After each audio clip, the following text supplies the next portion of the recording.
So I can't imagine.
Actually ordered it about 2 months.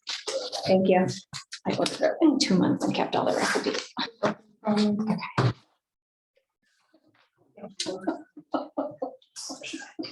I don't know. Eric?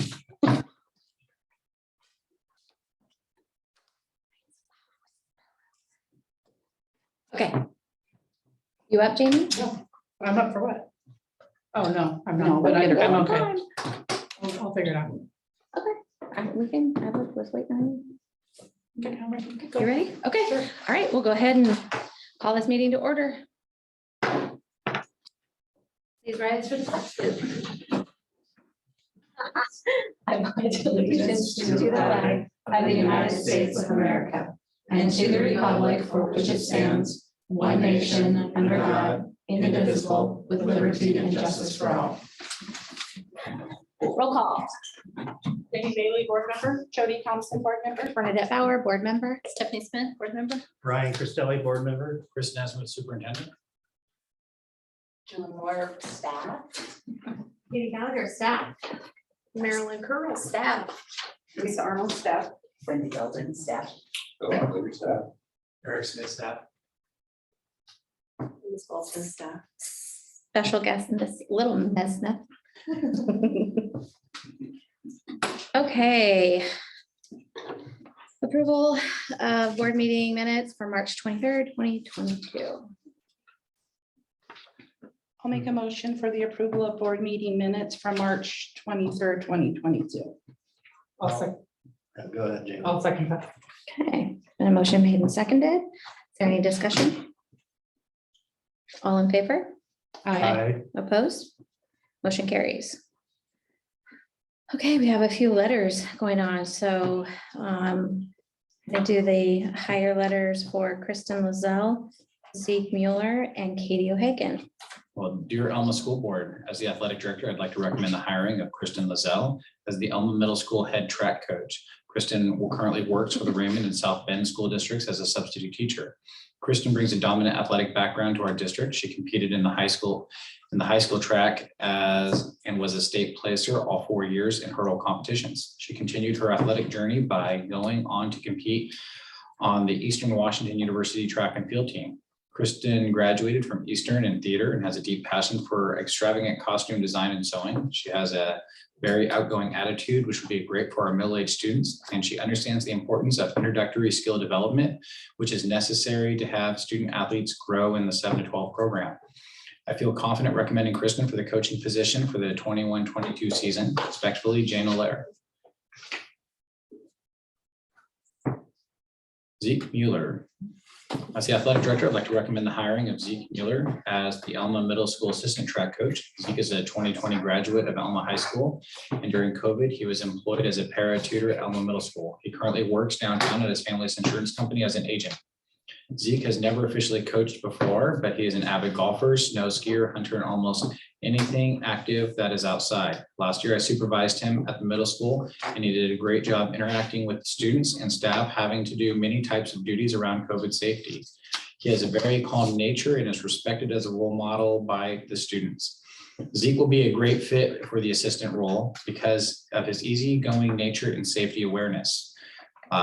Please hire Zeke Mueller for the middle school assistant track coaching position for the 21-22 season. Signed, Jane Allaire. And then last is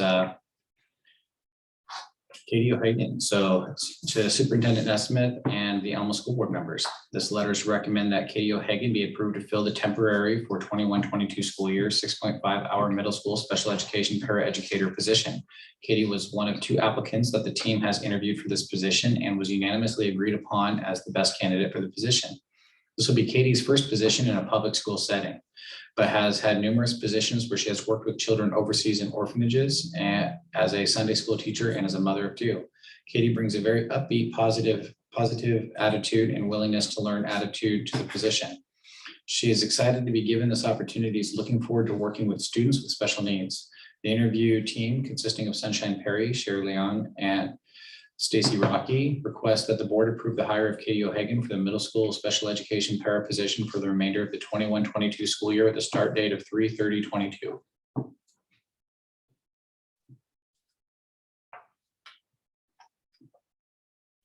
That's all I have. Okay, thank you for that. Consent agenda. I'll move to the approval of the consent agenda. I'll second it. And a motion made and seconded. Is there any discussion? All in favor? Aye. Opposed? Motion carries. Okay, we have some discussion items. We have East Grace Harbor High School, ESVA. Julie Monroe. That's me. Presentation. I said Monroe, it says Monroe on it. It That's says Julie Moore. Moore. I'm like, that didn't sound right coming out of my mouth. Let the record state. Julie Moore. I think I'm okay. So I'm sitting now. So thank you for the opportunity to come and talk about something that's very near and dear to my heart. East Grace Harbor High School and Eagle Sky Virtual Academy. And I think you guys all received a copy of the presentation, and so I will share that at the, maybe I will share. I have to point it at Eric. There you go. Okay, so there we go. So in the first part of my presentation, I have given a thank you to the board and to the district, because this is the 30th year of alternative ed in Elma School District. And I want to say that takes a commitment from this community, from those before you and from our group as a whole to provide that extra care for our students in the district. So it started out as Marcy School. Some of you may have been familiar with that. And from there, we have moved through numerous leaders and changes and to get to where we are today. And so on behalf of the students who have graduated and got their GEDs and the staff who's had the pleasure of working with them, we just want to say thank you. So celebrating 30 years. So East Grace Harbor High School, I had 4 talking points as I thought about this today. What we do at East Grace Harbor High School, how we do it, how we're doing, and what's next. So here we go, what we do. Well, sometimes when you hear people ask about teaching, they say, what do you teach? And they will say, we teach students. instead of we teach math or we teach this. So and what we do at East Grace Harbor High School is we offer students hope and options. That's what we do. So to do that, we do 3 different programs. And for those of you who are not immersed in all the differences of the programs, it can get a little bit sketchy. I had a great diagram on here, but I thought better and didn't confuse anyone more. Let me talk about the 3 programs that we're offering currently. We have East Grace Harbor, what I would call regular ALE. These are learning options for mostly grades 11 and 12. They need a different approach to instruction with smaller classes and some mentoring support systems in there. That has been the primary role for many years at East Grace Harbor, is this regular ALE program. We have gradually shifted to being more dominant in the Open Doors program. Okay, this is a re-engagement program for students who are significantly credit deficient. We offer the program so that students can continue seeking their diploma or their GED. And it truly depends upon the student, okay? They get an option. We strongly encourage the diploma, but sometimes that is just not where it's at. So we don't want them to leave empty-handed. So we have been able to bring in the GED program within the program and offer that to them. And then the third that we have this year is Eagle Sky Virtual Academy. This is a district online program. It is restructured from what happened in 2021 with COVID. And we provide online learning for K-12. We're going to find out more about numbers, but those are the 3 primary programs that we offer through East Grace Harbor High School at this time. So how do we do all of those programs? So we work to meet the needs of the students. Every student who walks through our door is a different story, and they have different needs. So we enroll students in any of the programs, and we assume they're on the path to graduation unless we have conversation that leads us other directions. Between our programs, they could have in-person or contract learning or independent studies or even online classes now. We have options that allow us to demonstrate mastery and earn credit back that way, which is really beneficial for those who are credit deficient. You can show it, you can do it. And we also have students who are able to earn credit using work-based learning. Lots of ways to get them where they need to go. Students who, so let me address how we do it in person. This is what it looks like for in person at East Grace Harbor. They attend in-person classes where we have small class sizes and what I call unique instructional experiences, and they align to learning standards.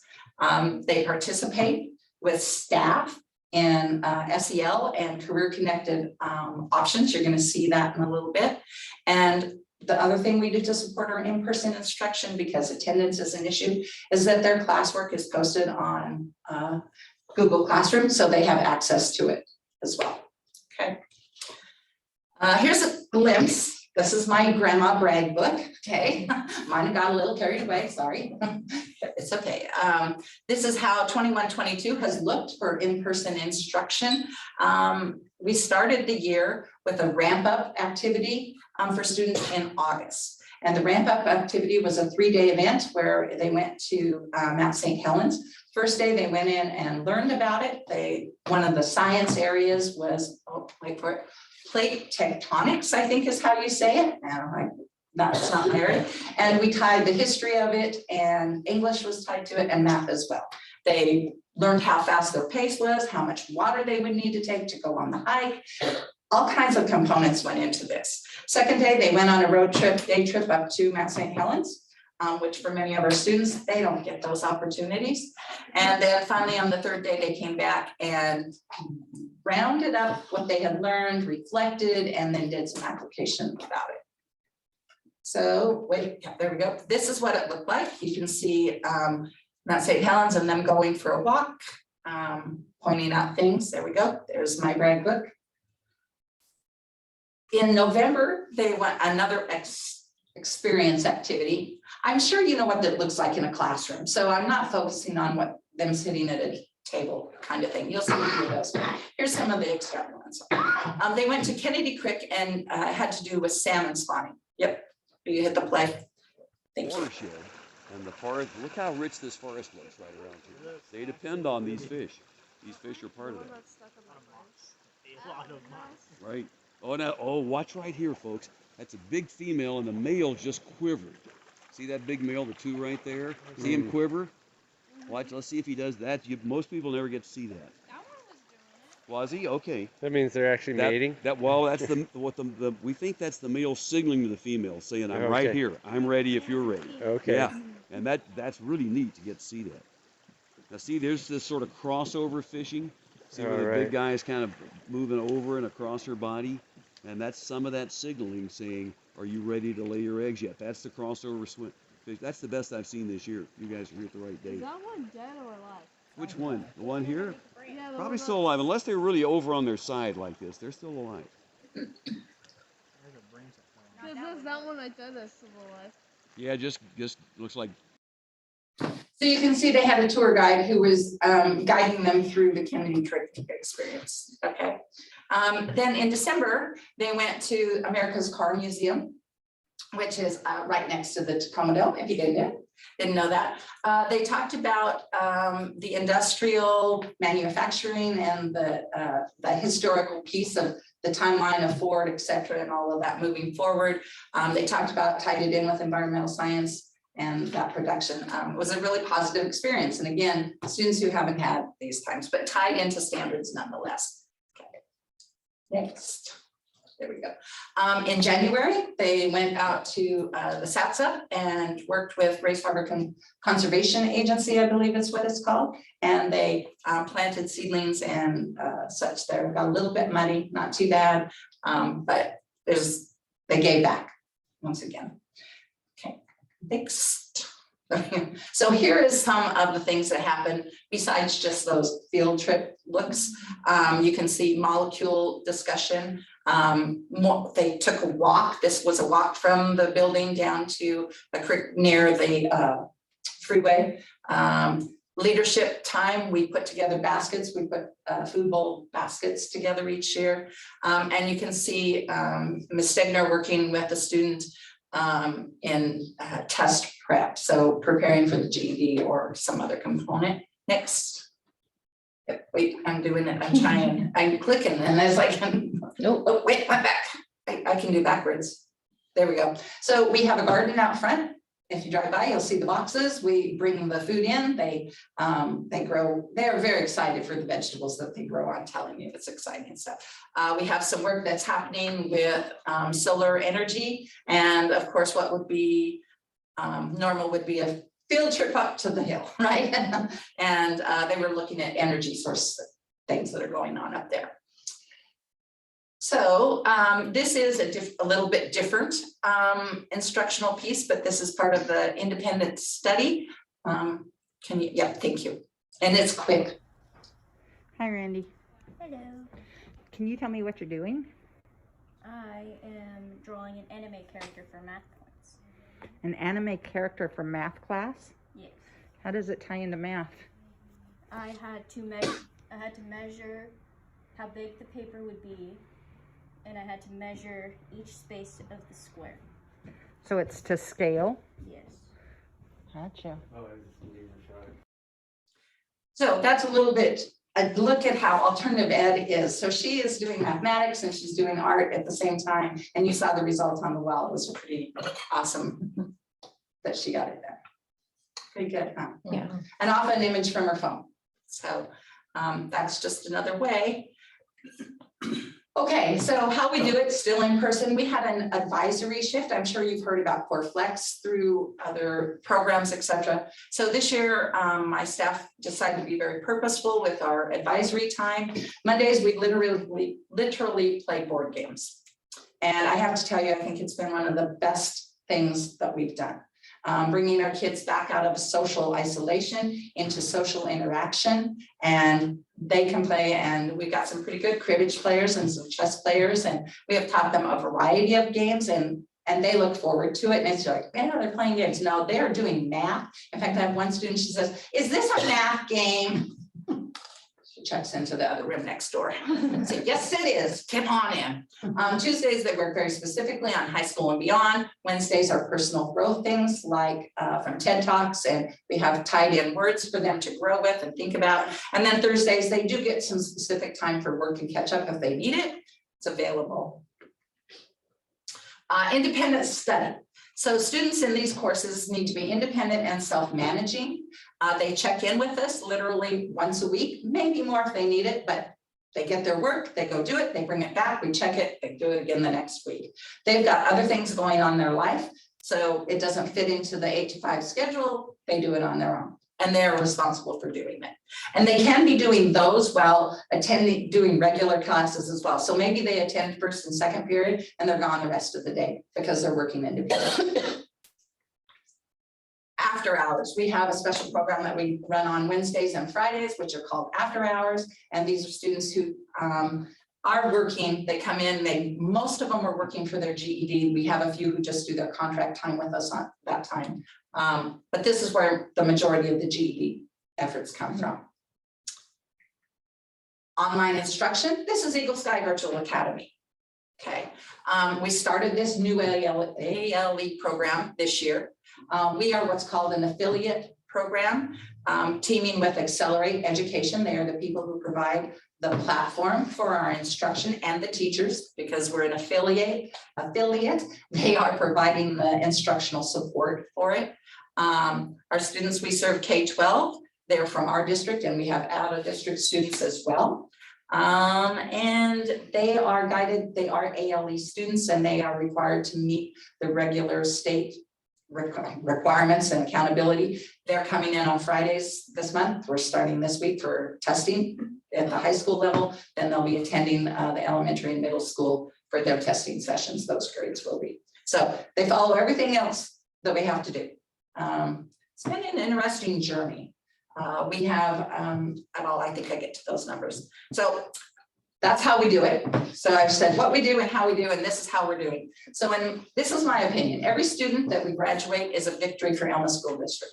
Every student that we actually get a GED for is also a victory, because we know they're going out with something. Okay. Students graduating, I just pulled a few numbers.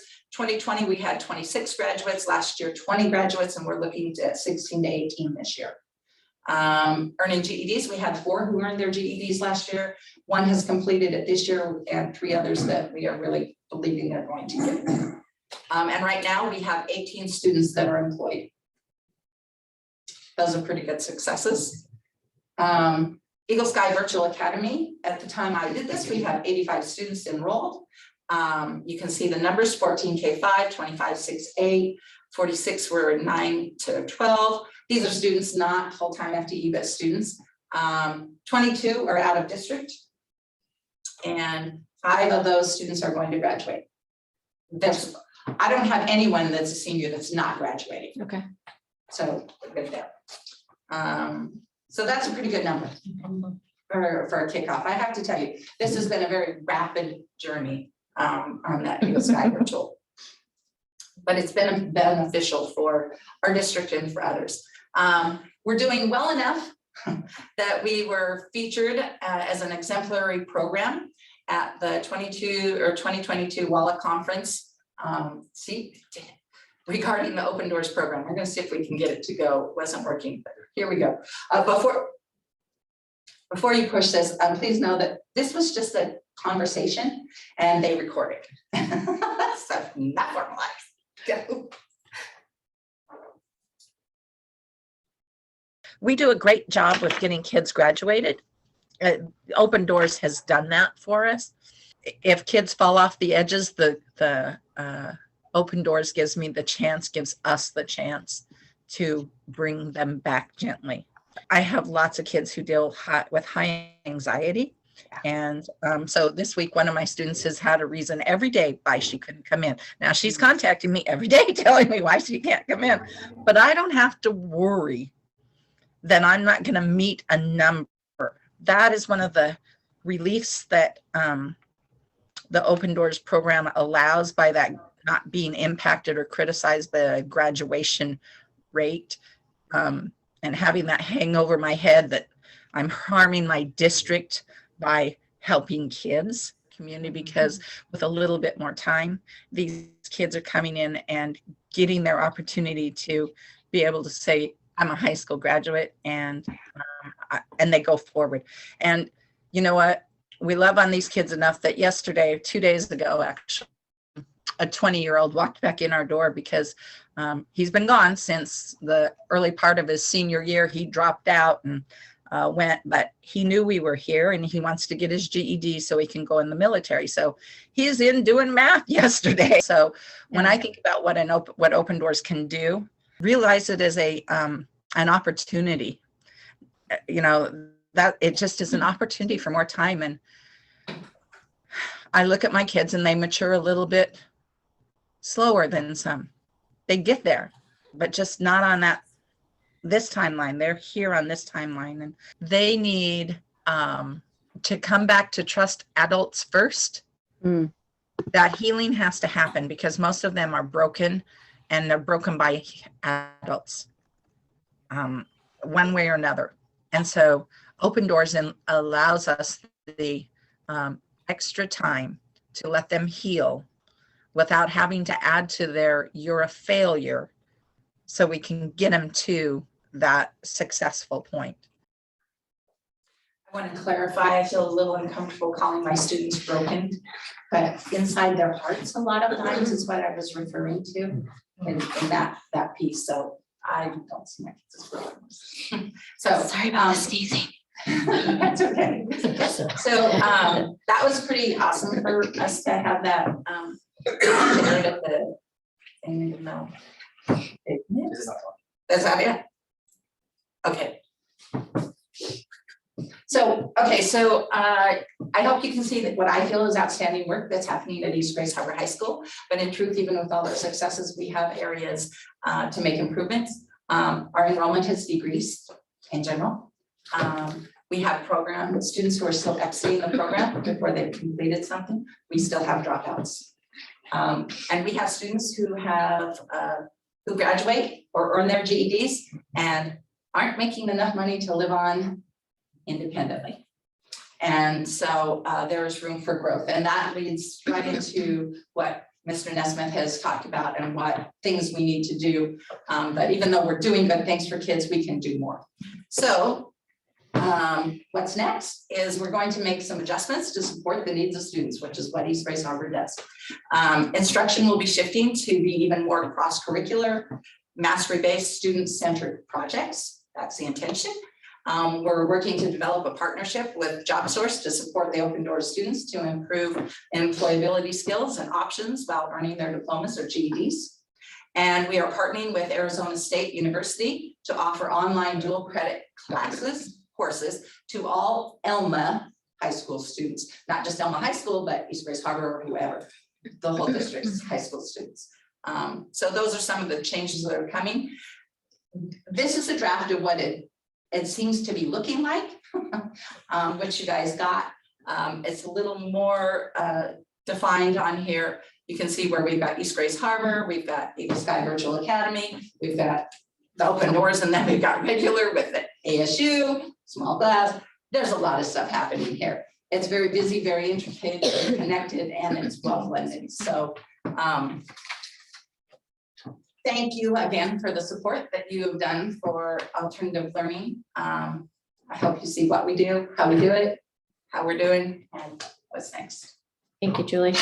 Julie, thank you so much for talking about how you build the program and how we kind of think about that whole student, build programs to scaffold and support those whole students. And really think about what's the ultimate goal that we have students set up for successful and meaningful lives. Yeah, so it is. And so there you go. Thank you. I'm sorry, I tried to hurry. Oh, no, you're fine. I liked every minute of it. So thank you again. Thank you for all you guys do over there. Okay, we have a new employee mentorship. Oh, did I skip? No, I didn't. New employee mentorship and support program, and that is going to be presented by Ms. Katie Gallagher. I'm gonna stand. I mean, I have to follow Julie. Julie did such a good job. Okay, so I'm gonna move around. I don't like sit still when I talk. It helps me get out my jitters. So I'm going to talk to you guys about our new teacher onboarding that we are going to be starting in the fall of this coming school year. So when Chris started in August, one of the first conversations he and I had together was about our onboarding process in this school district and what we currently have occurring, because really when you're talking about onboarding, you're talking about the things that we're doing to bring people into our school community, how we are setting the stage for what we expect of our staff and bringing them into our culture. And so that really went into a conversation of, well, what is our culture? What does our current policy look like? Do we have one? Do we have any sort of vetting process procedure that we follow? So it's taken me down a very interesting hole, and I've had some very interesting and impactful conversations with a lot of staff members that have brought me to this outline for what our onboarding is going to begin becoming this fall. So I want to start by sharing a story with you guys. My first year here, so this was a good 6 years ago, I was assigned a mentor. Now, I was not a first-year teacher. I'm very grateful I was not a first-year teacher, because had I been a first-year teacher, I would have been utterly failed by my mentor. I showed up and I was told by the administrator at the time, this is who's going to be your mentor. I didn't want them to be your mentor, but we asked who wanted to volunteer, they volunteered, and so it's who you're stuck with. I'm really sorry. I was told, I'm really sorry. Throughout the year, I had my first conversation with my mentor where they said, hi, I'm your mentor. If you have any questions, come to me. I went to them maybe twice before I realized it was a waste of my time and just kind of went to other people and found things out other ways. I mean, really, when you're not a first-year teacher, you have questions about how different operating procedures work, but you can really ask anybody. But I didn't feel like the person that I was supposed to go to was necessarily the best person to go to. They also were not in my content area, which was another problem. I'm going to get to that in a second. But then the whole year goes by, no mentorship happens. The last day of school shows up, they walk into my classroom and say, hey, can you sign this form? And I said, well, what's this for? They said, oh, it's for the mentoring. So, you know, for compensation. And I said, but you didn't mentor me. And they said, oh, well, I'll just sign it and turn it in. So they signed it and turned it in. And I went to the administrator and said, that wasn't my signature. My signature was forged. I didn't turn in the mentee side because it didn't feel right to me. And so that to me was a real big problem, that we don't actually have a mentorship program. Now, that was my story, my experience in this district. That's not the only type of experience you can have in this district. I have also walked around and I have seen very, very strong mentorship relationships. I have seen teachers who meet with their mentors once a week. They are in the same grade level, in the same content area, and they work with them on lesson planning. They bring them into the district. They are very welcoming. They bring them into their PLCs. And so you have that side of the spectrum as well. So I want to be very clear. My experience is not everyone's experience. We had people in this district who had the opportunity to have a fantastic mentor. And we have people like me who did not have that opportunity to have a fantastic mentor. So we have this inconsistency with what people are being told Elma is. You have people who are being told, oh, it doesn't matter, just have a piece of paper signed and we'll go on our day. And we have people who are told, I'm going to sit with you and I'm going to work with you and I'm going to really help you feel like you are part of this community and we care about you. And so that is a huge problem of practice for me. When we have such disparate experiences across our buildings, across our schools, and for our staff. And so that really got me thinking about that results in very unclear expectations, unclear culture, and then unclear outcomes for what we want for our students. If we aren't clear with the adults for what we are looking for from our teachers, how can we then tell the students, here's what we're looking for from you? It really starts with us. So I began just by watching other people, talking to other people, thinking about my own story and saying, here's where we got to start. And the first thing that we have to fix is our mentor selection process. Nobody should have a mentor where the second they talk to their administrator, they say, I'm sorry, this is your mentor. We didn't have any other options for you. That shouldn't be happening. So I've established a criteria through countless conversations with other mentors that have proven to be very strong and solid mentors for teachers in our district, and some people at the ESD who support mentoring programs in districts, and specifically they work with us as well. And so we're looking for 5 years of classroom experience. Most educators will tell you that when they hit their 5th year in the classroom, they feel much more confident as an educator. They feel like they know who they are as an educator. They figured out a lot of lesson planning, classroom management strategies. They're really starting to hit their stride professionally as a teacher. And so when you hit that 5-year mark, you can begin to be in that place where you can start to mentor someone else and bring them into the fold. And you also, if you've been here for 5 years, you are really familiar with the culture of the district, the building, who we are, what our initiatives are. So having someone who is experienced in many ways will be hugely beneficial if they are mentoring people when they're new to our district. Another thing that we would like to see is that they are scoring proficient in their evaluations.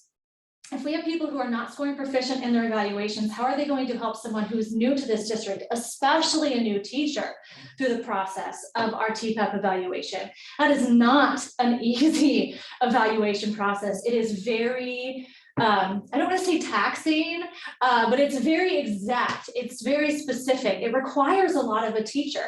And if you don't have a mentor who really knows what it takes to score in the, what are the categories? You've got basic, why am I blanking? It goes from like, I can't think of the two. Unsatisfactory, proficient, exemplary. Okay, so if you don't have someone, I couldn't remember if exemplary or proficient was on, exemplary makes sense, thanks. So if you can't score proficient in all areas on TPEP, how are you going to help someone else score proficient in all areas on TPEP? We don't want people who are scoring below that. We want people who are meeting and exceeding. Otherwise, we are failing our students. So it's just another way to help those teachers. And if you're going to be a mentor, it's something that we really need to take seriously. And they need to agree to participate in these things. I didn't meet my mentor until I think after the first day of school. They need to be at the new hire training. They should be there with them, helping them feel comfortable, being one of the first faces that they meet. I've worked in several schools and in several states. And when I got to the state of Virginia, that was the 3rd state I worked in as a teacher. I remember my mentor being there that year. I met her the day of the new hire orientation, and she was a friendly face and a welcoming face into the building and the district. And I think that really sets things off on a good foot, because then you walk into the building the first day and you've got a familiar face, and hopefully they're also a colleague. And I'm also recommending that the mentors have an additional day with their mentee where they can do building tours, they can introduce them to people, where they can get them in their classroom and start talking about, where might you want to put your desk, where do you want to move the kids' desks, let's talk about grouping structures, and they can start kind of helping them wrap their head around the new space, the new building, and be not just a friendly support, but can also start becoming some like that emotional support that people often need, especially if they're new hires and they are like teachers, not hires, but new teachers, and they're a little bit nervous for what they're about to embark on. Like, it's a very exciting, but also can be very nerve-wracking, because all of a sudden a lot of responsibility is being placed on you for the education of the people in front of you. And with that, it's important to do ongoing learning as an educator. If we are going to begin a process of having mentors in this district, they need to be doing their own ongoing learning on what it means to be a mentor. So I have gone to several mentor trainings this year, and have gone and done a lot of research on mentoring and different texts that are out there, and different people that are out there that are experts in mentoring. And Coaching Through Equity is one of the best education books that I have ever read. I don't care what he tells you is the best education book. That's the best one that has ever been written.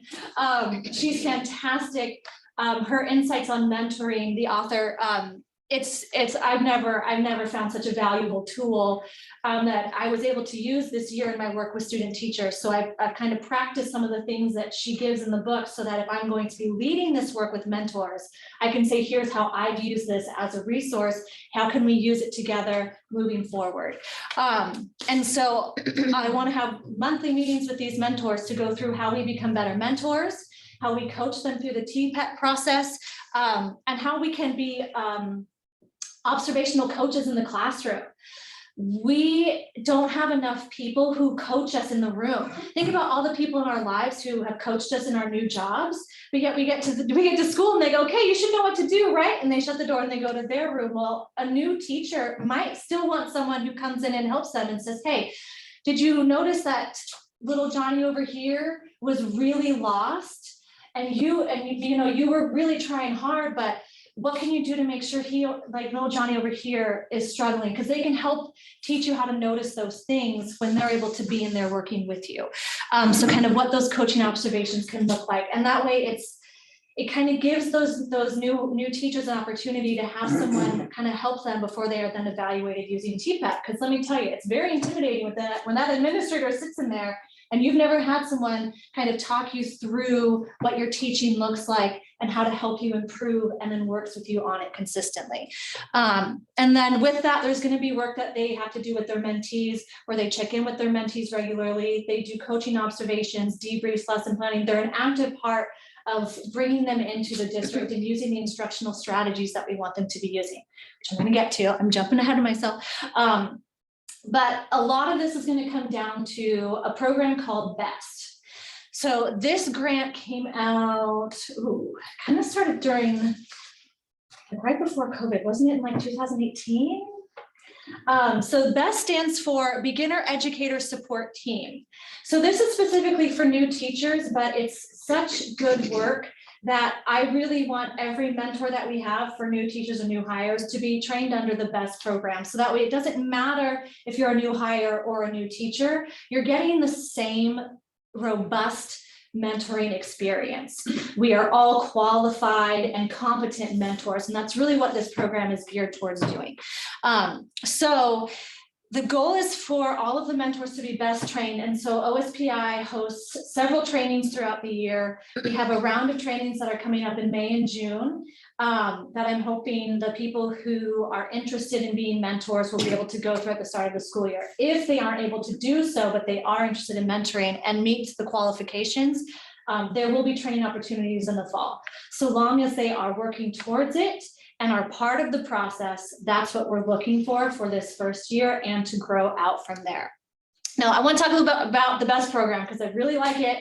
The woman who is our contact at the ESD is very knowledgeable. She's wonderful. I've really enjoyed working with her. Her name is Jen Flo, and she's a great resource for mentoring and mentorship. But so the new teacher, it's a new teacher coaching grant, BEST is, and it gives districts a stipend to pay for the mentoring, the training, the time that people are going to be dedicating to mentoring their mentee. And so it's through the ESD. It's not something that we apply for. The ESD applies for, and we are a recipient. And then you go through the training through SPI. It's a 2-day training. I did it virtually, but other staff who have been trained in BEST have done it in person. So it really, I mean, whichever is going to work for our staff is what OSPI will be able to accommodate. And then we can also get support from the ESD on how to really get this going. They are able to bring people in to help us really design the program. I've worked a lot with Jen just to get us to where we are at this point in this part of the process. And so they also have mentoring accountability standards. And in the board packet that I gave you, you did see some of that. It's a very lengthy document. It's like 20 pages. So what I put in there was a very condensed version. But I think it's really important to acknowledge that there are standards that we're holding the mentors to so that they are considerate of the delicate work that they are doing with the teachers, because this is very personal work. I know that when I'm in the classroom with the kids and I'm putting my heart and soul into what I'm doing with them, I don't want someone to come in and to tear me down. I want them to come in and have constructive conversations that help build me up. And so that's really what the mentoring standards focus on, is how are we supports for our teachers? How are we being conscientious and considerate of them as we help them develop and grow? As they kind of, especially new teachers, kind of make some of those bumps along the road that you make when you're new at something. So just being really considerate of that. And so my goal is for us to become a best mentoring district, pun intended, for all of our teachers that are new to this district. And so that's not just new teachers, first year teachers, but that's all new teachers, because this is about who we are for our kids. And I want us to be someone that the kids and our parents and our community are proud of, and they know they can say, this is who Elma is. Elma is teachers who care and work hard, and they teach in this way. And so I'm going to get to that in just a minute, but I keep getting ahead of myself. So our expectations for the mentors is that they attend the new hire orientation in August, plus an additional day to help the mentor get acclimated.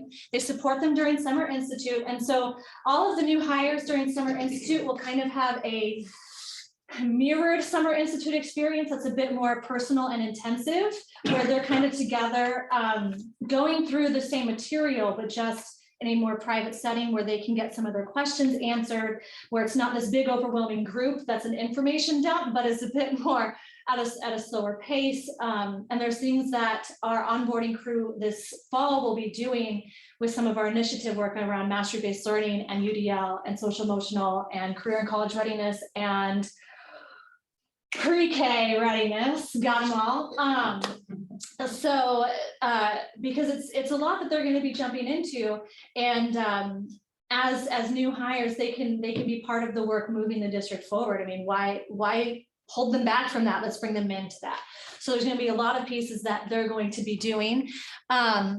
So mentors are also going to be expected to have those monthly meetings, coaching, and just constantly touching in.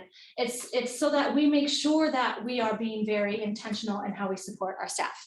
Now we have two mentee categories. So I've kind of talked a little bit about the two categories, and I'm treating them like they're people sitting right here.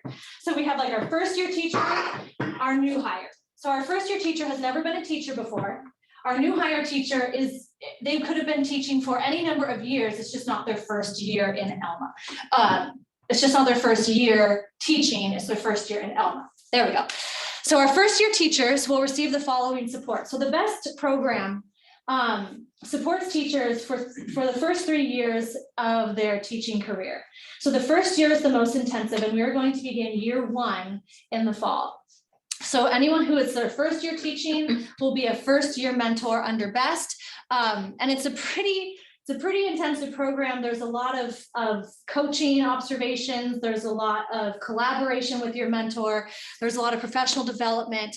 The biggest things that they're going to be doing, we did PD on the brain-based classroom in August. That talked a lot about the amygdala hijack and the emotional state that students are in that we need to sometimes pull them out of so they can be receptive to learning.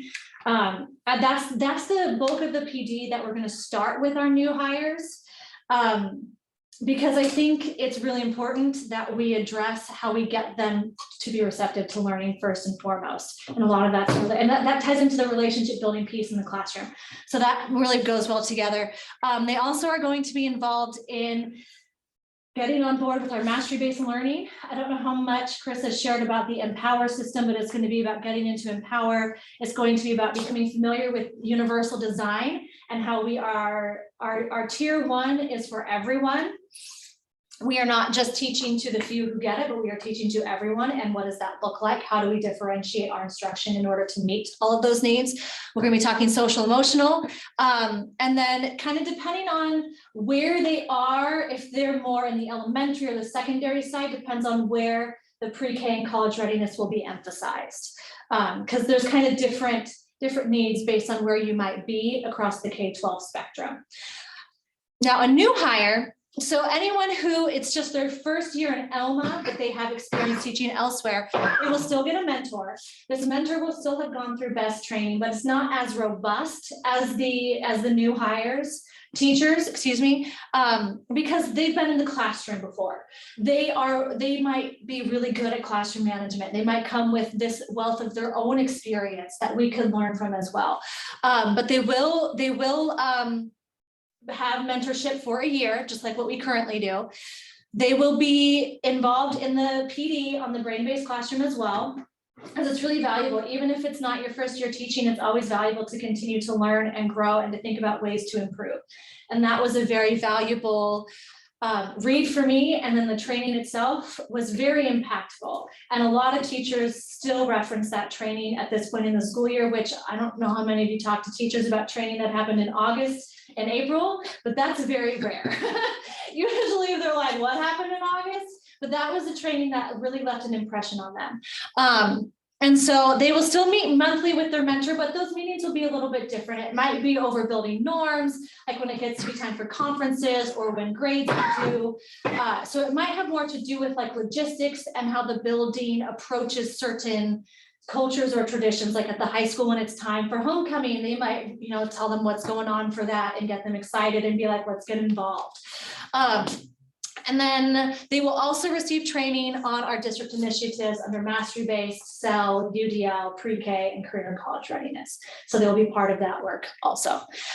So our commitments as a district, for myself, who's going to be the mentor coordinator for all this, is that we will hold to our mentor vetting process.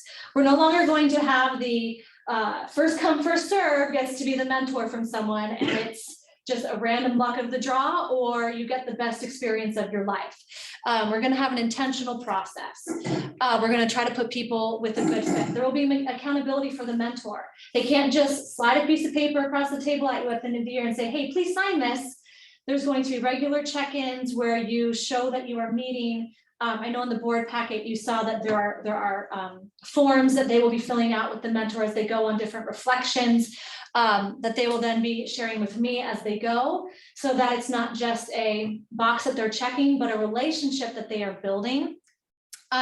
We are committed to supporting our mentors and our mentees and helping them acclimate.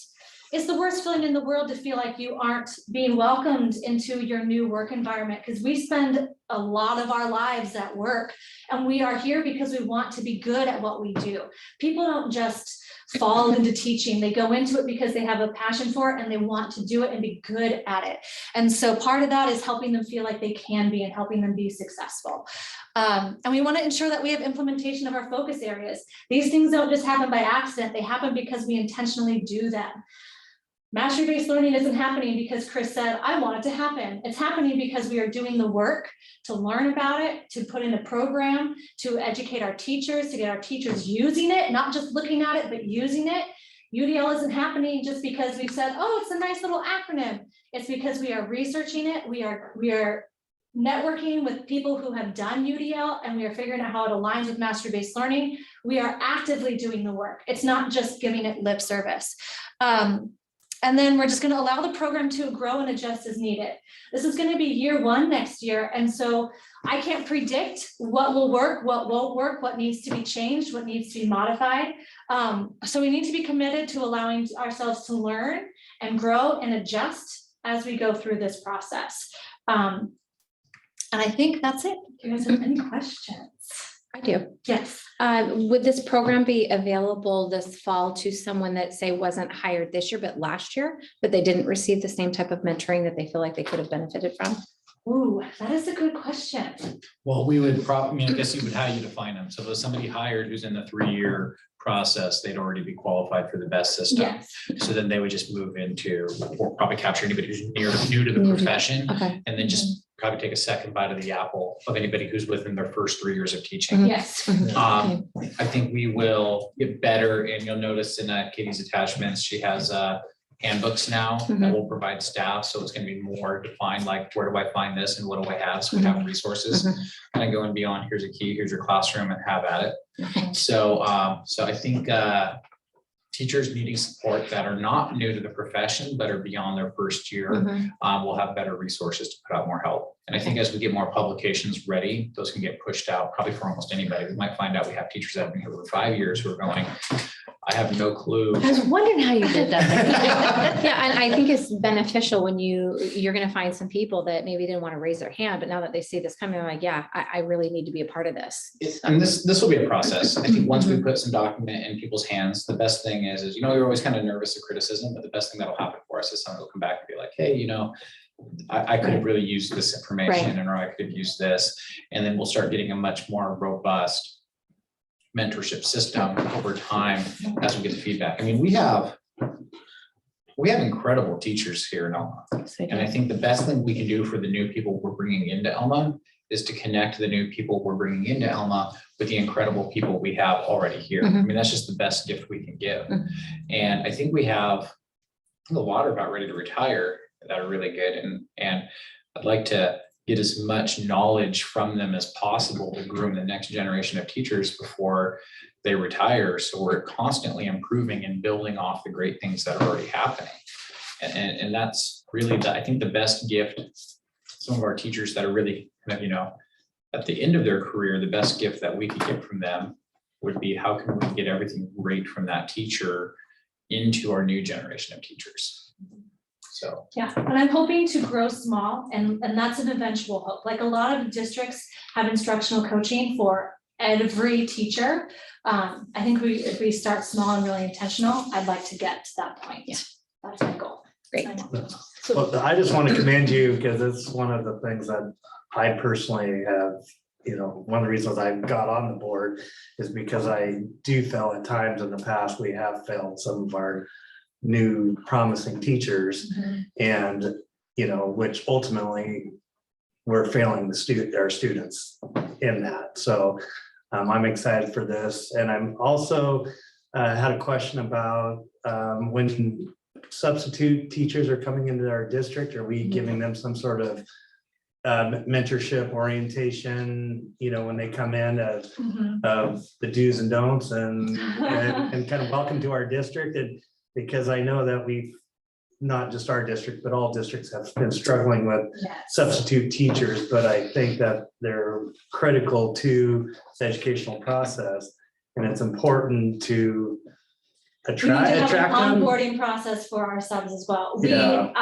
haven't really talked about that. I know that in the past, I know at the elementary school, they have had days where they've had some subs come in and they've kind of showed them the lay of the land and how things work, but we have not done that in as far as I know, and I think that We haven't done it. definitely Our something we goal should. is we knew that we needed to start somewhere, Mhm, and right. we're 80% teachers.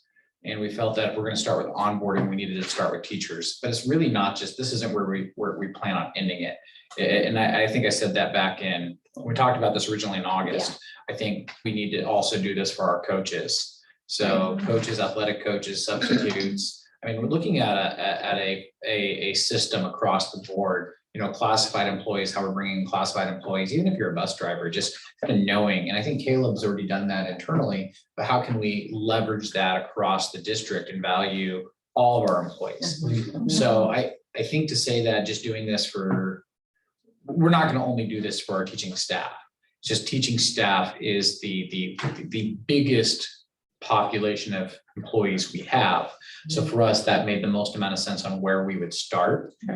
But this is going to be a foundational, this is going to be a framework that we're going to be using district-wide for all of our employees. So I think we need this across the board on how we bring in new employees. And that's what we said. I think that's what we said in August. Yeah, this is a great start. Yeah. That's my only hope. We have a good start and we grow from there. So this will probably be more for Chris, maybe Lisa. Obviously with new programs, there's financials that are involved. I think I heard that through this program, there's a grant through ESD. So when you have a mentor, they're getting a stipend for being a mentor. How big is this grant? How many mentors do you get to have? We have it in the contract already. I think we're already pre-bargained on mentorship within the contract. So we're just leveraging the already existing system with the best grant. And then the ultimate goal is to begin looking at how we're aligning systems, because other grants that we can utilize is how can we also leverage a TPEP grant on supporting them and how this meets the evaluation system. So there's already existing funding mechanisms. We're just trying to improve how we're leveraging what we're already being funded to do. And in a the big thing is we've gotten ESD mentorship through BEST. But Montesano is not Elma, and Tumwater's not Elma, and Olympia is not Elma. And it's how are we going to leverage the BEST money now in a better system with a better toolkit that meets Elma. And that's really how we're leveraging it. So we're going to use the mechanisms that have already existed. We're just trying to be more intentional how we're leveraging, how we're using it. Thank you. Yes. Thank you. Thank you for your time.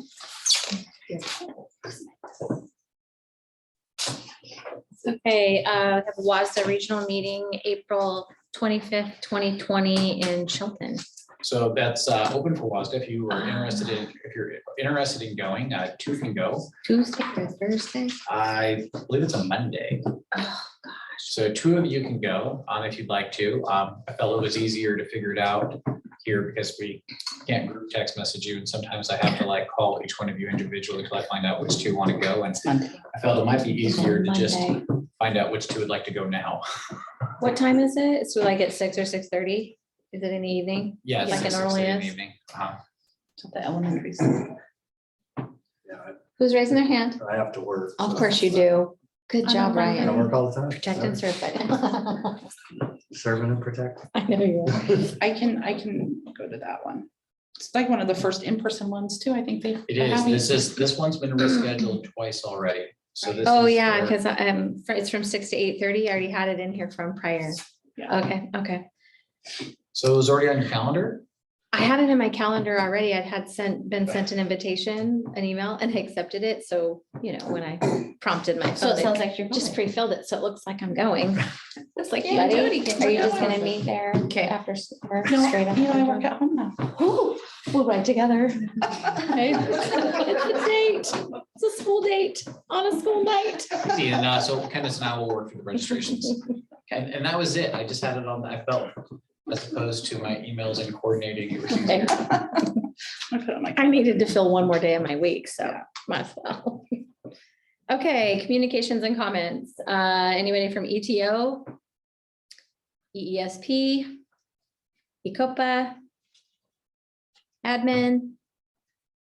Miss Candace, did we have any public comment or persons to be heard? No, ma'am. Thank you. Good news. Some big one we announced on our social media, and Christy Kershaw, I think, is finishing up now, but we are launching the first in the ESD 113 Youth Registered Apprenticeship, where high school students will graduate with a journey level certification. So I think the parent meeting is now. We are actually going to wait a little bit to announce, but AJAC, our JATC, so our registered apprenticeship partner, made the announcement early. So kind of made the. They stole your thunder. Stole our thunder. So we had to move forward on the announcement. We were going to make the announcement after the students were hired and placed, but so we do have the agreement, but we don't have any students placed. And this evening, I think it ends at 7. So it's even ending in the next 1 minute. The parent meeting is ending right about now. So then we'll kind of have an idea what students will be applying. So that's big piece of good news. Jeff Monroe is launching our long range facilities committee. I think the first meeting will be in Thursday, is that the 27th, 28th?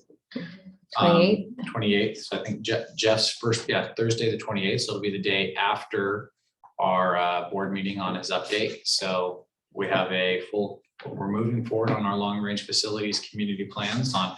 I think we have a great, Jeff has a pretty good community representation, even mix, about half, staff members who are teaching in those buildings and community members who are vested in the use of our facilities. So I'm pretty excited about the direction that we're moving. So those are 2 pieces of big good news that we're moving forward on. Good deal. Okay, we're gonna move down to new business. We have approval of the out of area teaching assignment for Kathleen Gallagher, excuse me, it says, Eric Smith. This is just Katie's has it. Is it a couple of students? Do you want me to explain it? You can explain. Okay. it. So we have a few students who are not proficient in English, who are needing to earn credit for high school classwork. And so there is a program called PASS. It's Portable Assisted Study Sequence. And so what this program has done, it's out of Kansas, it's a university in Kansas. They have translated national curriculums in US history, US government, Algebra 1. Let's see what else. I know there's like a biology into Spanish. And so all of this is put into a curriculum that mirrors our standards, our curriculums. And so when the students do not have the language to necessarily access the content in the gen ed classroom, this is an alternative for them. And so it's a self-paced curriculum. Everything comes with an answer key. The students do it outside of school because it's also designed for migratory students. So that as they go from school to school, district to district, they can take it with them and they can still earn their credit. And so it's really just an opportunity for some of our students to be able to earn high school credit in content areas that they wouldn't be able to earn it if they were expected to do it only in English. And so I really just hand them the materials and it's self-directed. And then when they finish the assessments, it's all multiple choice, it is scored. And then I tell the counselors they have completed the work and they have earned the credit for this curriculum.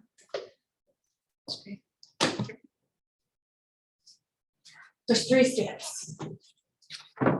I'll move for the approval of audit area teaching assignment for Kathleen Gallagher. I'll second it.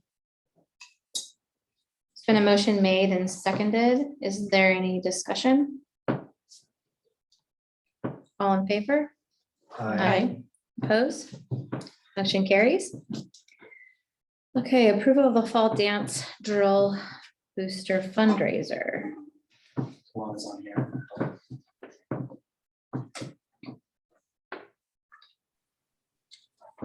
Hi, guys. Can you hear me?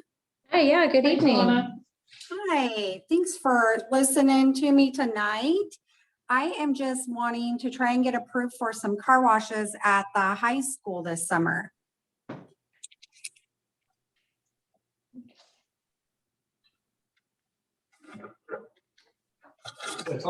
So Talana, these will be at the high school, not at an offsite. No, we've had them at the high school before, and we find that it's just so much easier to do multiple vehicles there. We've done them at Toads before as well, and we just get a much better turnout at the high school. So we were hoping to be able to use the facilities again. Yeah, I agree. I think it provides a better way to pull in and out of the parking lot without creating that weird congestion at Toads, whatever that is. I'll make a motion for the approval of the fall dance drill booster fundraiser. I'll second it. There's been a motion made and seconded. Is there any further discussion? All in favor? Aye. Aye. Opposed? Motion carries. Best of luck, Talana. Thank you, guys. Have a good Thank night. you. Likewise. Thanks, Talana. Are you still there? Yeah. So you'll be getting a hold of our facilities scheduler to arrange those dates. So I did fill out the paperwork that I needed to submit for it, and I did submit it. I did the dates that we would like and a secondary optional dates. I haven't heard back yet. I think I had to go through this board meeting first before they'll get back to me and let me know if it's correct. Okay, perfect. I just wanted to make sure that was done. Yeah, thank you. Have a nice night. Thank you, Talana. You too. Bye, guys. Okay, approval of resolution 7-2122 reduction in program reduction in force. So we presented in August and kind of showed our budget shortfall at that time on where the district budget forecast was and where we're at. And the time between August, and that was based off of current district revenues and versus expenditures. And I think we were close to about a $1.1 million budget shortfall on our forecasted. And so we spent that time trying to figure out ways to increase the revenues. And at which point we were successful. The launch of Eagle Sky Virtual Academy, the restructuring of Eagle Sky Virtual Academy brought it about $600,000 of additional revenue. So what we now have is this kind of, we need a board action to task the district with closing the budget shortfall. And Eric, can you share that? So Eric's going to share our budget forecast on where we are for next year. We're looking at the column for 2023, and the 2023 column shows that the district has revenues. We're forecasted for revenues of $28,840,000. And with expenditures of $29,300,000, which leaves us with a budget shortfall of $459,000. So just shy of $500,000, about $500,000. This is just money in, money out. So this is not state money. This is not. This is just how much money is coming in and how much money are we spending. And this is just our forecast for the 2023 school year. This is not breaking down into program. So we have some money that can only be spent within, some of our revenues can only be spent within specific programs. We're not even breaking that out. So, and this is also just rolling all of our contracts. We currently have 2 contracts open. This is just rolling those 2 contracts over. So this is really where what we've gotten it closed down to is about $460,000 from the 1.1 million that we were in August. And we need a resolution on a dollar value and a resolution on what we need to close. Our recommendation would be to target closing the $460,000 would be our district recommendation. And then we would put that dollar value within the resolution. Then we come back at our next board meeting with our district plan on how we would close that gap. And just so you understand, the revenues for next year are already put in. So our increase in revenues are there. And the MSOC increases are in there. The only thing that did not change is, you can see, it's just a rollover of salaries with no increases. So I wanted you guys to see where we were doing nothing. We have this version in multiple other scenarios. We thought our goal for sustainability is, I think the big question might be like, how do you balance this with, let's say, program money? And our goal is a lot of our solution has been being more creative about how we use program money, not leaving as much in carryover, not using program money for like the end of the year, but embedding more program money into salaries. And our goal is to start becoming more efficient on the use of program money so we can protect more positions, save more jobs. And that's why in using the ESSER money, the federal money we have for the next 2 years to guide us in closing that gap so we can be more efficient on our use of program money so then we can protect as many positions as possible. So this is probably not as conservative as we probably could have gone. Like I said, we were at a $1.1 million budget cut that we were going to need to make. Eagle Sky Virtual Academy is really the big thing that has saved the bulk of the, has really closed that gap. And now it's just coming down to efficiencies and program money and some basic trimming. So I don't think where we thought we'd be in August to where we are, I think we're in a better position. This does not include, like we have the mastery-based grant. This does not include the mastery-based grant, because that would be $120,000 per building for 3 buildings, so that's not including those revenues. But those are going to have rules on how we can use that money. And without those rules on how that grant money can be used, because it can't supplant the general job, like what you're doing in your general job. On the federal revenue, that 22.6% down, is that where, I just did the math on it, that is roughly just under 1.1 million. Is that where that deficit is mostly affected? That's our ESSER money going. That is away. the ESSER money. It goes away and we won't get it back. Right. I mean, That's a big change. It's like 4 million we got and it's gone. The other thing I just want to remind the board is I'm in the middle of an audit right now. And we do have an enrollment issue. We do not know the financial impact right now, and that is not figured into this.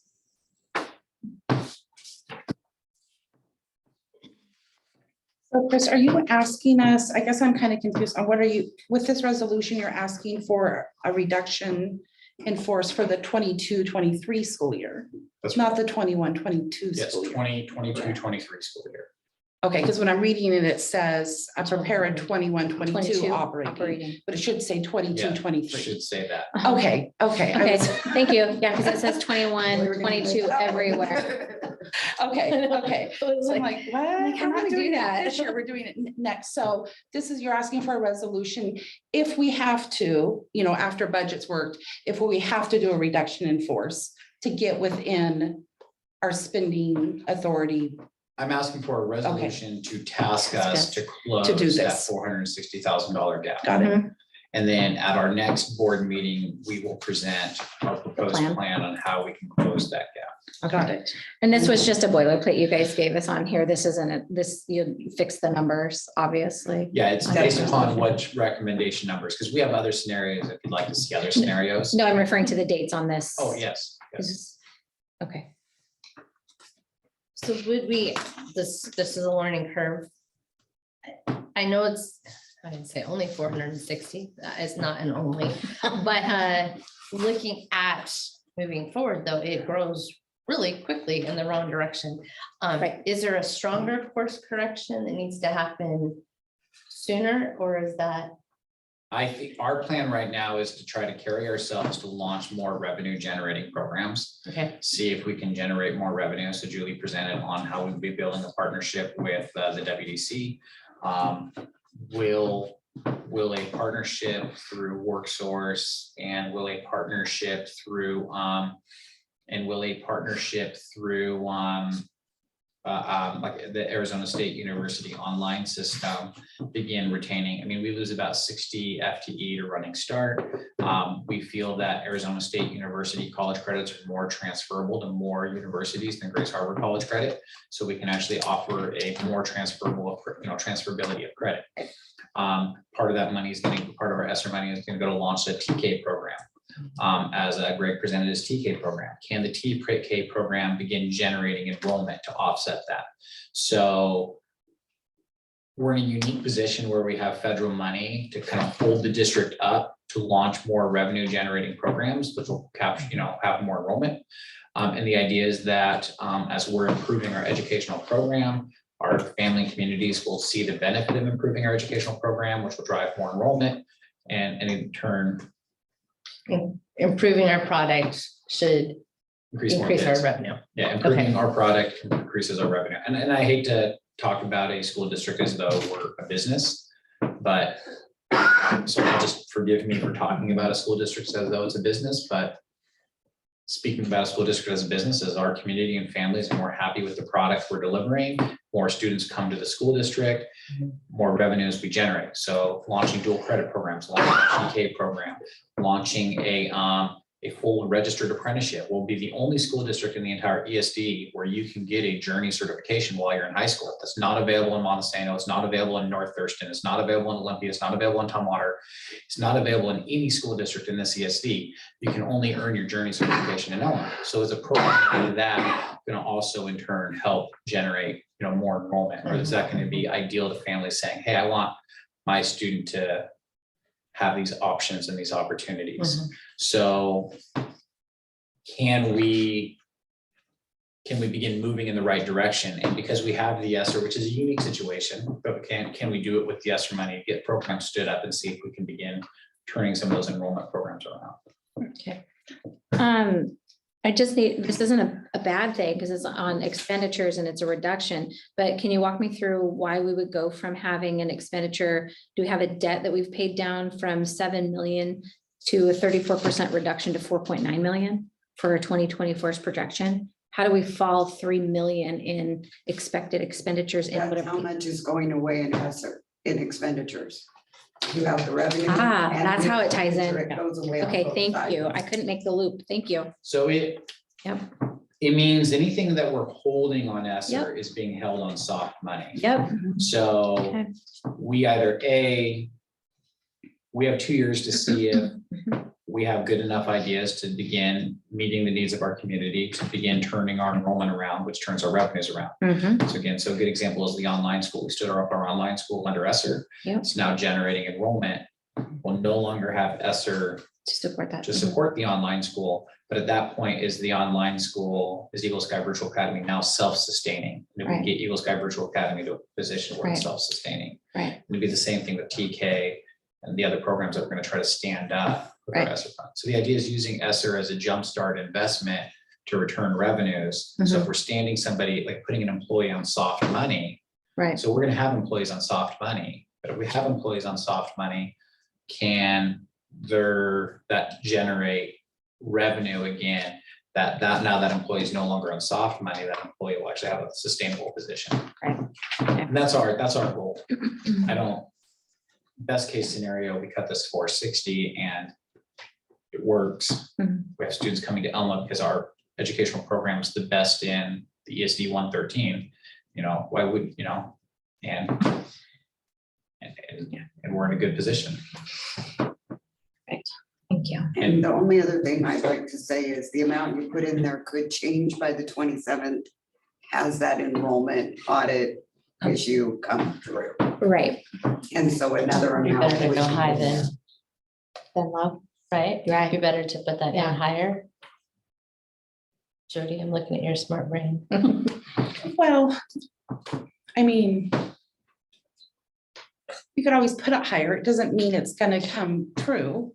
Exactly. Right, It's right. just an But it protects so that they could, I guess that's what I'm thinking. Yeah, I mean, estimate. how much? The amount in there on the 27th, we'll bring back our best estimate. So what we're looking for is a plan, like you give us a number and we have a lot of scenarios on how to reach it. This is kind of the most conservative, trying to protect the most people and what we think we can do to protect the most positions.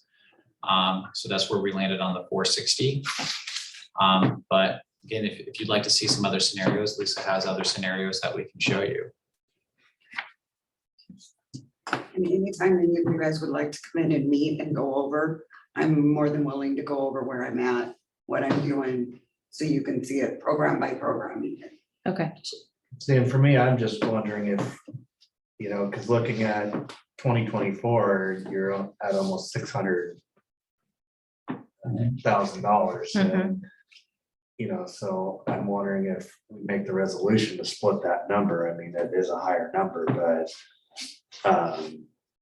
we do have to look beyond just the 2023, and I think that's what you were saying. Exactly. Not really That's exactly addressing what our you're saying. issue. No, that's just Yeah, it's holding us over. possibly getting us to one more year, which we could have to make substantial the Right. next. Right. Because on my phone, That's exactly what it does. What we're banking on is our ability that these programs that we invest in will generate the enrollments that we think they will. Okay. That we're saying that if we can make an investment out of TK, that'll begin generating enrollment, which will begin cutting that $600,000 deficit down. And I guess I feel confident in our ability to do that. I feel confident in our ability to generate programs that are highly desirable to the families of Grays Harbor, to the families of Elma. We have a lot of families that are in homes, doing homeschool. We have a lot of families that are, doing out of district transfers. And I feel, really confident in our ability to make Elma a highly desirable district to be attending, that we can bring that $600,000 down. But if we can't, it means we're going to have this conversation in April of 2023 on how we need to make further cuts. And we get to do this a second year in a row. So just because we do it this year doesn't mean we don't have the second conversation. I guess my recommendation would be is, I think we have the ESSER money to try to generate revenue generating programs to see if it works. And if it doesn't work, we would have to make additional cuts next year. so going with the 460, that is making the most minimal cuts at this juncture. And if our ESSER investment can work and we can generate the revenues, Oh, that's such a then deep that cut. would be it. And if our ESSER reductions, investments don't work, then I'd have to come back in April 2023. We'd have to make more reductions. I don't know, I feel optimistic on our goals to make our district work and sustain our programs once we get, I mean, I'd be more comfortable with the 460 right now.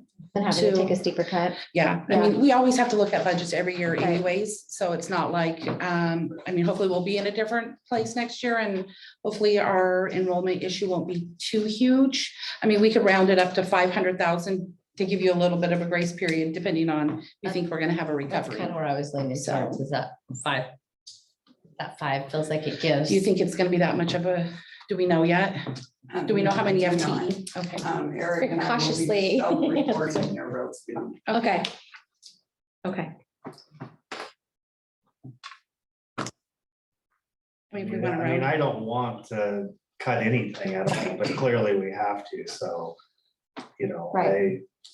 but I would feel more comfortable with the 500,000, and then that does give us a little bit of leeway, and if it turns out we don't have to cut that much, then we Right. don't have to cut that much, but, you know, but we also do have to project a little bit for the following year, and if, you know, the sky is falling, so to speak, then I'd rather be Let's closer say to. when these programs take off. Right, I'd rather be closer to the number than, you know, another number than. And just some silver lining. Mhm. In August, this was 1.1 million. Right. Right. I just want to make sure. We're going in the right direction. We're going in the right Yeah, direction. well, I recognize the work it's gone into and I appreciate it. Yeah. Okay. So do we have to, for my lack of having done this before, do we then need to, on that resolution, state this 500,000 in Yes. that amount? Okay, and we're not held to that. We can be at that or reduced from? It can be changed at any time. Thank you. Okay. It's just, Thank we're you for saying that. that's an estimate, we're Okay. gonna come back with a plan. Okay, can we get a motion then?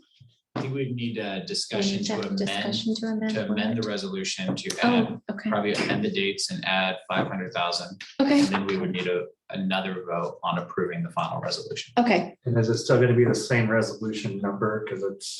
Next meeting will be a new number. So I need a motion to amend this resolution. Okay, I move to amend resolution 7-2122, reduction of program reduction in force to reflect the current, or the upcoming year and the amount of 500,000. I'll second that. Okay, it's been a motion made and seconded. Is there any further discussion? All in favor? I, Opposed? Motion carries. Okay. Now we need, Now you get to approve the resolution. I'll move the approval of resolution 7-2122, reduction in program, reduction in force. I'll second it. and a motion made and seconded. Is there any discussion? All in favor? I, Opposed? Motion carries. Thank you. That was a little painful. Okay, discussion and approval of policy 2409, credit for competency proficiency, first reading. So this is a local edit. And what we've done is we've brought the board policy 2409 into alignment with WAC 18051-051. And we took straight from the language of WAC 18051-051 and put it into our board policy. Rationale being that the WASDA sample board policy talks about students who pass the ELA state assessment can in turn earn English credit. Students who pass the math assessment can earn math credit. And that's really not what the WAC says at all. The WAC says that students can earn credit based by any means and really is kind of unabridged. And along with our mastery-based district initiative, we felt it was prudent to bring our board policy into alignment with the WAC. And the best way to bring it into alignment with the WAC was to use the exact WAC language. So this, our board policy would be the language from the law. we need a motion for this one, for the first reading. I'll make a motion for the approval of policy 2409 credit for competency and proficiency, first reading. I'll second. And a motion made and seconded. Is there any discussion? All in favor? Opposed? Motion carries. Okay. Approval of the football fundraiser.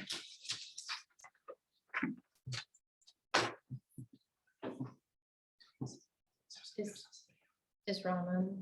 No, we had a message. I think he was out of town. So Ron sent kind of a statement. I think there was some confusion because it's not necessarily a fundraiser. This organization, they sell advertisements and then provide t-shirts.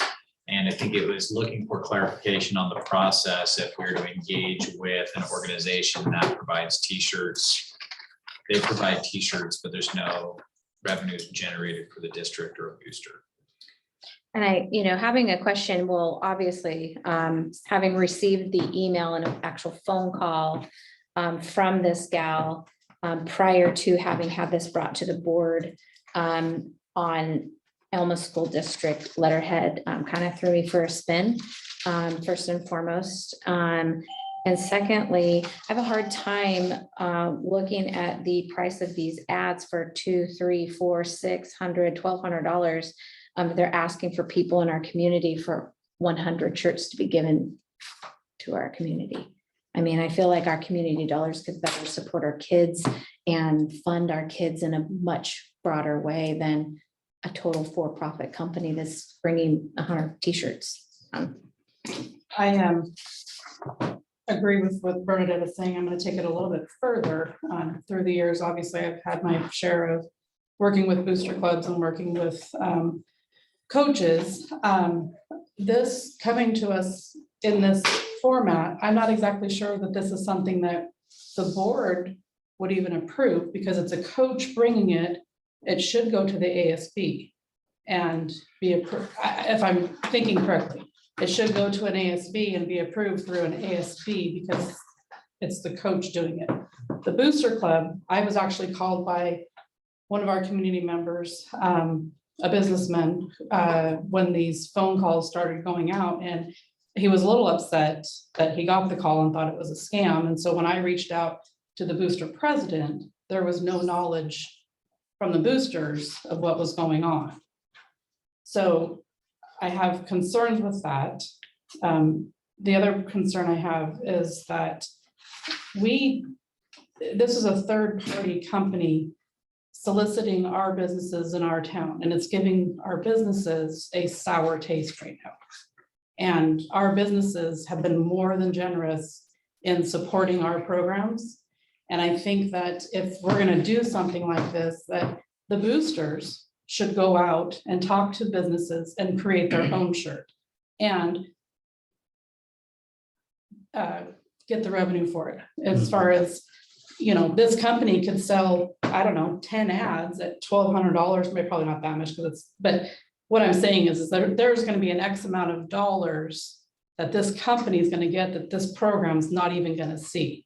And that's money that we're taking out of our community. There's plenty of members in this community that do screen printing and shirts that we could keep it local in doing this. So And build up the program. And I have I'm sorry. no, the only other thing I was going to say is I did check around with some other schools, local schools, and asked if they've ever done this. And the two districts that I've talked to have said absolutely not. They do not allow it to happen. And that is a district-wide decision that they do not let a third company come in and solicit on behalf. It's their boosters or their programs within the ASB that do it. So we can absolutely go back and task this back into the football program on, let's work with our local boosters and work on our own local shirt distribution and try to keep the revenues and our local businesses internally within our community. And I'll say for this, I mean, it's no secret to anyone in the community, when this board came into position, we are trying to have a process and procedure for everything, and to have had a coach sign a letter in February and it's just now on our plate, that's too bitter of a pill for me to swallow. I'm not okay with it. And we need to be better. as a district, putting that forward. But when you don't know, you ask. It can't be, I don't know, I'm just gonna do it. If you don't know, you ask, you find out the procedure and you follow it. So I have an expectation that Mr. Clark will be brought up to speed on that as well. Well, I think that's gonna be, I mean, that was a big portion of Ms. Gallagher's presentation. 100%. tonight On how can we better support our people Right. coming in. So I would not fault that or leave that with any employee or any kind of coach. And I just want to refrain from naming anybody right here, but more like on how we can better support our employees on the process. Yes. And I think owning that as a district ability and how can we help better support our people and say, this is how we want to go in. Right. And I think I can empathize with, I know how we submit paperwork when we make, when like we're raising funds and a confusion on, well, there's not funds being generated, so I'm not exactly certain on the process. I get it. And I'd like to think back on as a district, how can we best support our people, including our coaches? So I think this is a great opportunity to kind of find where we are. Right. How can we kind of redesign those processes? I think Katie did a great job today on defining the processes that we're going to be using for our new teachers. And this is just a great opportunity on what are some of those processes that we're going to be using for our athletic coaches. Right. And I think, just my big belief is how can we best support our people? And I think this is just a great learning opportunity on how we can support our people. Yes, it is. Are we too far along? I mean, can this be stopped? Or are we too far along? No, we're fine. Okay. Because only one person in the district can sign those contracts. And that's me. Right. So. Actually, two. Lisa. Lisa. So. Did you sign it, Lisa? Only Lisa and I are You're gone. We need somebody. Lisa and I are the only authorized signers in the district. So the contract agreement between the Elma School District and any party would be void because no other party can sign the Elma School District into a contract. So it's not a standing contract. Okay. So, and that's kind of what brings us to today, is just to kind of go through, clarify those processes and how we'd like to handle it, especially when money is exchanging hands, but it's really not going into the program. So I think it's like this intent on how can we get kids outfitted, and I do see, trying to think of ways to get kids outfitted. I think, like I said, I would always put it back to what can we as a district do. I think I've said it routinely. What can we do to be proactive and get in front of things and help people out? This is a great learning opportunity. It's a unique issue. Yeah. And money wasn't exchanging hands, so I wouldn't fault any staff member when they don't know. So what can we do to better support those employees when they're coming in? Yeah, I agree. It was a confusing looking thing anyway to begin with. So yeah, I think I would love us to explore changing our language as a board from fundraising approval, because I don't know if that's necessarily, I can see that's issues. I think we've had the conversation of when Elma School District is being represented, even if the boosters were just buying t-shirts at large or whatever, that an element of that is coming back through just to ensure the integrity of the district, I think. And so I think fundraising is too limited to what. Well, we did say a fundraising, running money through the school, using our logo, likeness, or artwork. I think we've said that. I don't think we've communicated. I Okay. think the standard piece is fundraiser approval, and so like there's not even really I the get you. form itself Yeah. lends to. I think that's a good point. Like maybe have the So- policy right there on the So form. it's like use of, I think that whole form needs to be changed to make it very clear that we're not approving a fundraiser, that needs to be one of the, something. Well, and I think to handful get there things. too, we have to have our standard. What is our logo? So is our logo? Anything that's blue, right? No, right, it's, so if this is our logo, what is our logo? Because I've seen the baseball has sweatshirts, that's baseball boosters logo. It's not the school district's logo. I mean, there's tons of different eagles out there. So we have to define what's ours. Right. And then if somebody wants to use ours, we have to approve it. If a booster club wants to create their own, that's a booster club logo. Right. We have no authority over that. Right. So we have to put into policy, what is our logo? Right. And what are our standards? What's our Yeah. jurisdiction? And then So, anything right. outside of that isn't I us. feel like I'm a high school teacher again, 'cause I used to teach digital art, graphic design and branding. And now it's like, I feel like I could dig into some of my old lectures on intellectual property. And that's kind of what I was going at with this, because this is clearly I'm just our gonna throw this logo. out there just because I can. I'm still not completely on board with not running those things through the board.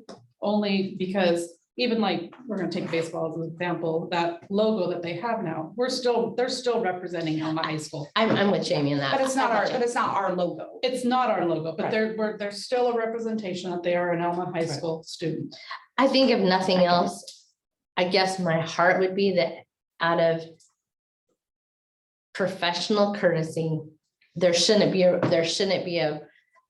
conflict. I mean, if it should be able to come to the board as a way of a healthy check and balance to represent the district well. I'm talking way beyond this local thing. I'm talking about when we talk about all these who is Elma School District. So when these kids are at whatever and they're sporting a t-shirt on the back that, Because it many doesn't have- generations back said something it shouldn't have, that we still go, oh, that's Elma School District, really? And So we just presented in November the district communications plan. right, And a lot of Izzy's work was like, just what is Elma blue? Because we had about 500 different versions of the color shade of blue out there and really getting narrowed down. I think it might be a little much because I'm looking at our board agenda topics and we're getting a little stuffed, but I think something early in the fall, maybe August, if not September, on kind of building a plan of what that approval would be and kind of having some preset forms that our partners would fill out. Like, are you using, like, how are you representing the Elma School District? But I do agree with Jamie actually on if it could be confused that it's if you're Elma School District, if you're representing the Elma School District in a way, it really doesn't, that's still what's going to be communicated to the community if you're wearing that blue. And I think we should have some leverage on how are you representing our image, our likeliness. And we still own the intellectual property of the Elma School District, of our likeliness.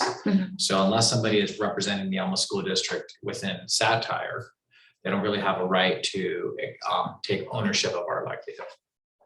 So again, I could crank out my old intellectual property. that sounds smart enough for right now. So with the fundraiser on here as the approval, I'm not sure how we take action or what we do, or how we proceed from it. It's on the agenda. It's You don't on have to print- take action Okay. on it, so if Okay. it's not approved, but we'll go Okay. back and we'll work with, Okay. we'll work with the programs and how we can talk about the use of our programs and how, Okay. I think this t-shirt idea is a great idea, and I think that if Yeah, I they think get the out in the intention was community, great. there's I gonna think be a that's- lot of support for it, which is gonna generate funds Yes. for the program, whether it be ASB Yes. or boosters. I think it's a great idea. That's I'm just how not the- fond of the third The party. PTA just did their fun run t-shirts. I mean, the entire elementary school all got a t-shirt for free, Mhm. but there were, I don't know, 4 or 5 local businesses that did, Mhm. 200 or 500 or whatever it was. So I agree. I think that's a great possibility. Yeah. I think the intention there was for great things. I don't think it was And now. that something like that, this should be coming from the booster club, not Yeah. the program itself, because also I think we could run into, if I'm not, You are right. I might be wrong, but that if we're doing this and authorizing this for the football program, then we could have some Title IX implications as well. Because we're not doing it for other sports. Yeah, and I think, and that was kind of included with it, and I think that program was looking on having mass distributed shirts, not just for their program, but they were saying, hey, we'd like to get more kids. So it might not necessarily need to be that program who's trying to get the shirts outfitted. Like I said, this was pretty, the intention was good. The Yes. intention was, I'd like to see more kids in the Elma School District decked out in blue while they're in the stands. What can we do to get more kids in Elma blue? And it was this effort to really fill that. And that's a noble effort. Yes, And it I don't is. think it was a program specific. It was, how can we have more kids around us to really support our program? Yes. And I support that effort. Absolutely. So I don't know if that would have been a Title IX issue based upon the intent of how those were going to be used. So if we could expand that, I think.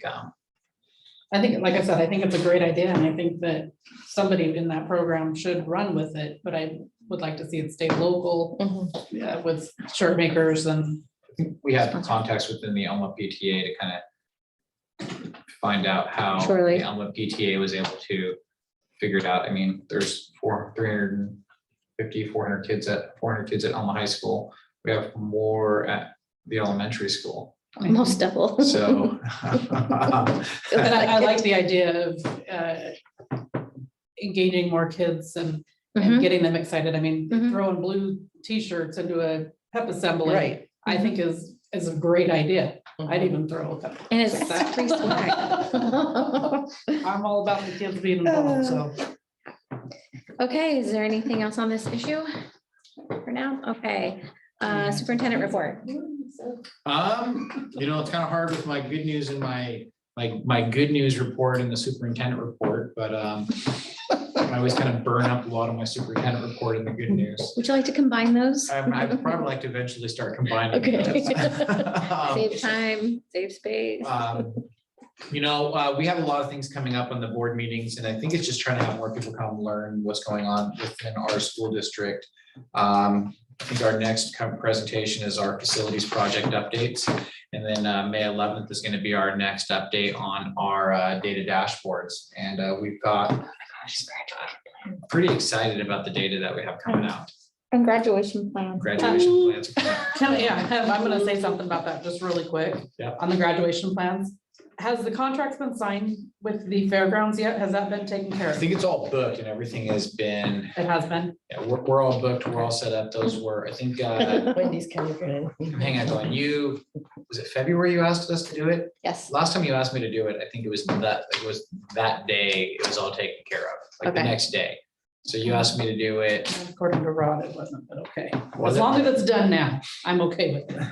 I think the only thing we had held up was the breakfast, was the district gonna sign the Yes. contract for the breakfast, or was the breakfast gonna do their own contract? Oh. And then and I think we decided that the district would sign that whole contract.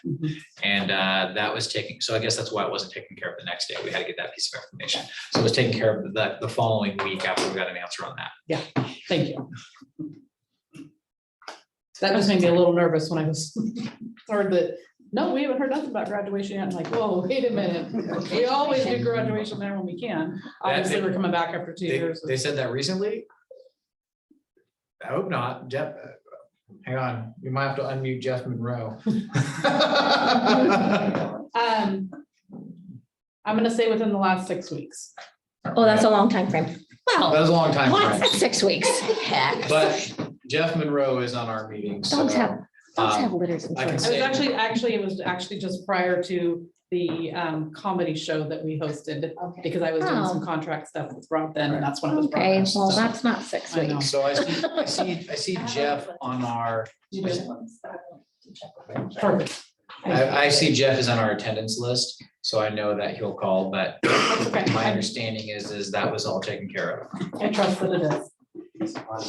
Oh, Jeff's on now. Hello, Jeff. Hello, Jeff. Hello. We got some splaining to have done. What was going on? Something about graduation of Yeah, are the contracts and things already secured at the fairgrounds and reserved for graduation? Yeah, I believe so. Candace showed me the contract to go over it. I believe we're signed. I mean, I don't take care of that part, so I'd be Okay. asking Lisa and Candace that right now, but We should be all booked is my understanding, so. you were definitely booked, so. And I have to make a funny, when you're staring at us like that with backlight from your computer and you were down with the lights on you, you look like DJ Jeff. Sorry. Peace out, homie. Yeah, we should all be booked. All right, we'll have, I mean, if there's any confusion on that, we'll have that clarified by 9 AM tomorrow. Okay. And we're not foreseeing any, I mean, obviously I'm getting the questions. Foreseeing any restrictions.